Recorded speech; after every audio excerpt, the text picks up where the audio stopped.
What is a survival myth that is completely wrong and could get you killed?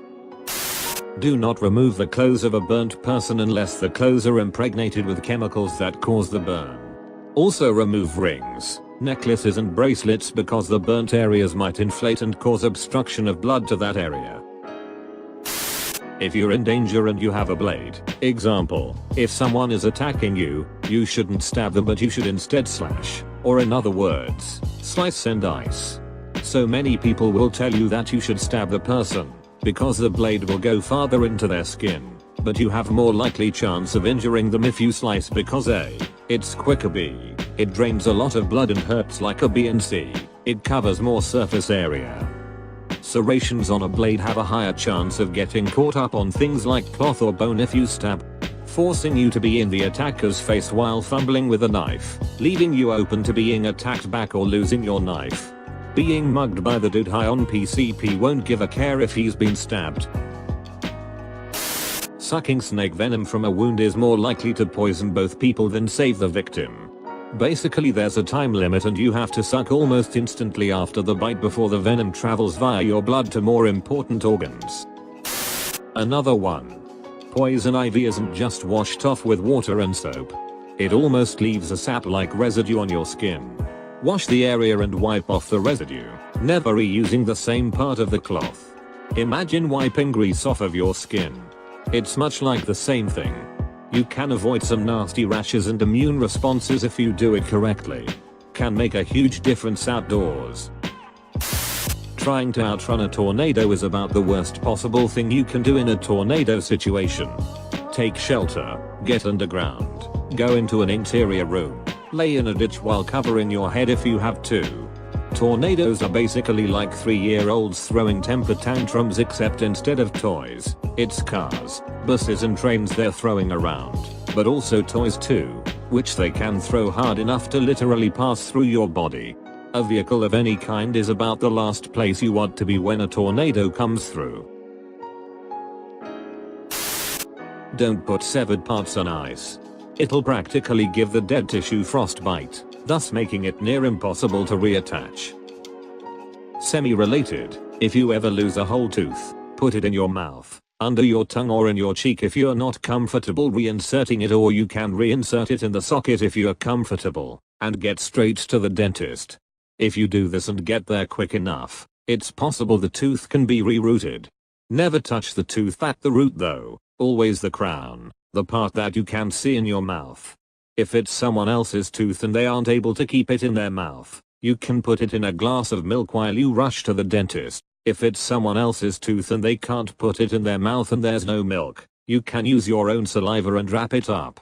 If you need to rinse the tooth before putting it back in your mouth, if it landed on the ground or such, always rinse with milk and not water. Using water or drying the tooth out will cause the tooth to start drying out. Closest I can think of is brace yourself if you are about to get in an accident. Try to go limp. You're more likely to walk away with minor injuries if you go limp.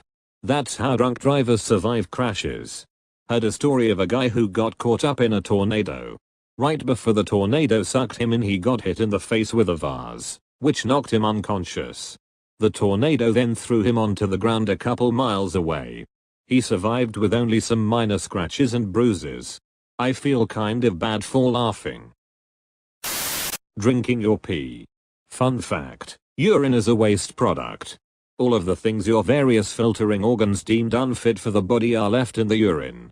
Yes, there is water in urine, but it's kind of like saying there's water in a puddle. You don't drink puddles, because we all know there's all sorts of nasties lurking. Same goes for pee. There's bacteria the rest of your body isn't too jazzed about. Waste products that are potentially toxic, and most people's urine is high in salt, which will only dehydrate you. You're going to be stranded, sick and vomiting, if you try drinking pee. You do not need to wait 24 hours to report a missing person. If you think someone is missing, report it as such. The faster a missing person report is filed, the greater the chance the person will be found. Especially if it's a child. Missing children are at high risk during the first 24 hours, especially if abducted. In 76% of child abduction murders, The victim was dead within 3 hours. 88.5% were dead in the first 24 hours. If you ever fall off a ship ferry at sea and were lucky enough to be spotted, don't try to swim your way to safety. The more you try to swim, the lesser the chances of survival. Just try to keep afloat and conserve energy and body heat while rescue team do what they are supposed to. Unless you are in hypothermic waters, the best bet always is to stay afloat without trying to swim to somewhere. This information about falling overboard, hypothermia and conditions, survival at sea etc. are based on my own experience of 12 years sailing on merchant ship. Removing a bullet is more dangerous than leaving it in. Trying to remove it can tear vital organs, it can be pushed in even deeper, or removing it can cause the person to bleed out. Yep. There is pretty much no reason to ever go digging around in a gunshot wound in the field with a pair of pliers, trying to get a bullet out. Your only goal is to control bleeding and, if possible, prevent infection. And then get to a hospital, because if you got gut or chest shot you're going to die in one of many horrible, slow ways if you don't get into surgery. One thing you see a lot in older movies and even today is to conserve your water if you're in a desert or if you lack water. Never do that. If all you do is drink enough to stop being thirsty, the water won't reach necessary organs and parts of your body. Over time you'll be underhydrated and can suffer the effects of dehydration without ever feeling thirsty. The best usage of your water is to drink at a set interval even if you're not thirsty. Also don't drink large amounts of water all at once. Your body won't be used to it and more of it is going to be wasted via urination than if you space out reasonably sized swigs throughout the day.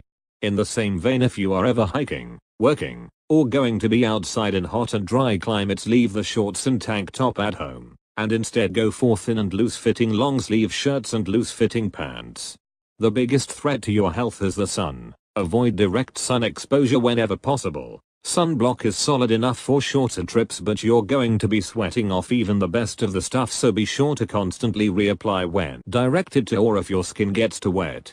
Loose-fitted clothing also helps slow down how fast your sweat will evaporate into the air. Normally you want to have sweat evaporators, that is how your body will lose the excess heat, as the sweat will draw heat away from your body and cool you down when wind hits you. But in this case you're losing sweat too fast for your body to transfer much if any heat, as the sun is hot enough to evaporate your sweat as soon as you start sweating.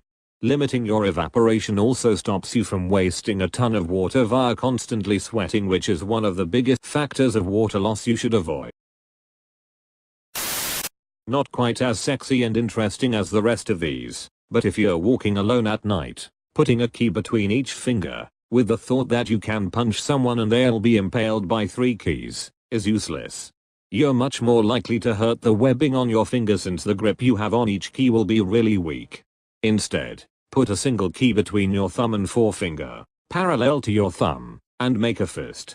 This still isn't a great defense, but it is an improvement over simply a fist. Also, don't try to kick a man in the crotch unless you have an amazing shot, in which case, you're probably better off running anyway. If you miss or don't kick hard enough, both of which are more likely in the case when you're likely panicking, you're just going to cause mild discomfort and piss him off even more. Herbivorous animals are friendly and peaceful, so you are safe being around them and their presence will show you where food is. Seriously, everything from cows to deer can and will kill you if you make it angry. It is usually a good idea if you are in the wilds not to get near any large wild animal, but herbivores can often be even more aggressive than the predators. Get stabbed with anything, don't pull it out since it could be the thing that preventing you from bleeding out. Instead, immobilize it and go to the hospital where they can stop the bleeding when they remove the object. It won't kill you, but don't pee on a jellyfish sting. It will actually release more of the toxin. Pee directly on the jellyfish to show dominance. If you ever find yourself in snake country, make as much noise as possible. Most people want to avoid snakes, so stay quiet, but they are more scared of you than you are of them. Talk loudly, stomp, but obviously keep an eye and ear out for any fellas who don't want you to be there. Except for the death adder, which will lie there and ignore 19 people stepping over it, then bite the 20th one who has the bad luck to step on it. Easy solution, just get bit by death, subtract air. It cancels out. PEMDAS or some shit.